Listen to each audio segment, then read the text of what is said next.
Pwede nyo ma-explain mo sa ng school-based feeding program, Ma'am? So, ang school-based feeding program is Republic Act, yun siya, sir. So, RA 11037. So, masustansyang pagkain para sa Batang Pilipino Act. So, ang objectives, ang makuha na sa mga bata sa among school-based feeding program is to alleviate hunger, reduce micronutrient deficiency and anemia, i-improve yung physical resilience, and i-improve po ang school enrollment, attendance, and increasing and cognitive performance sa mga bata. Kay na may ubang mga bata nga kanigsud sa eskwelahan walay kaon gikan sa ilaha. So, but dili pud tanan nahatagan og opportunity nga appeal sa school-based feeding program. So, naasad migitan-awa na, sir, nga priority kay naman na siya kanang guidelines. Okay. So, naihatag ang guidelines sa central office.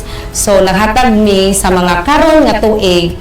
So, karon nga tuig, gihatagan na ang all kindergarten na wasted and severely wasted from grade 1 to grade 6. So, ang gifocus na to karon is elementary schools pa. Based sa gihatag nila nga budget coming from central office.